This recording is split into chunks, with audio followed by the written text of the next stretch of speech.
మనం ఒక తప్పు చేశామనే ఒక అపరాధ భావం ఎక్కడ మీ ఇద్దరిలో కనిపించట్లేదు. మీ అపవిత్ర బంధం ఇది ఏం పెళ్లి చేసుకోలేదు, ఏం లేదు. మాది అపవిత్రమైన బంధం అని చెప్పడానికి మీరెవరండి? ఏంటే కౌంటర్ ఇస్తున్నావు? ఆయన దగ్గర నుంచి అలా వారసత్వాన్ని కొట్టేయాలనుకుంటున్నారా? ఏం క్వశ్చన్ అడుగుతున్నారండి మీరు?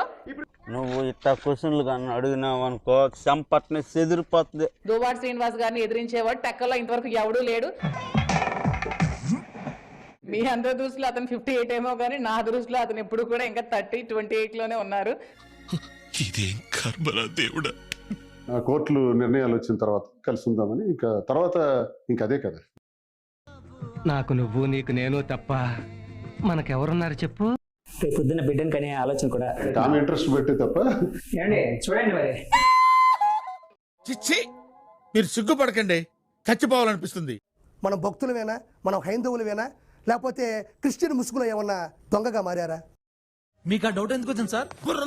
వస్తాయి. మనకు కొంచెమైనా జ్ఞానం ఉందా, మానవతావాదం ఉందా? రాను గొడ్డు గోతులో పడ్డాక ప్రతి ఎదవా గెడ్డేసేవాడే. ఈ 3300లో 300 రూపాయలు మాత్రం టీటీడీ బోర్డుకి, మిగతా డబ్బుల్ని ఆవిడ గోని సంచుల్లో వేసుకొని పవిత్ర బంధం. నిజమా? అరే ఒకవేళ మీరు హీరో అయితే మీ పక్కన హీరోయిన్ ఎవరు ఉండాలి? మాధవి గారు.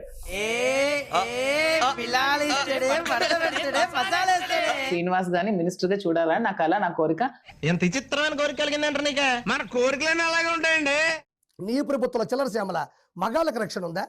డాక్టర్ సుధాకర్ గారిని పిచ్చోని చేసి నిలవన చంపేలేదా? ఇప్పుడు ఈ టాపిక్ అవసరం ఉంటావా?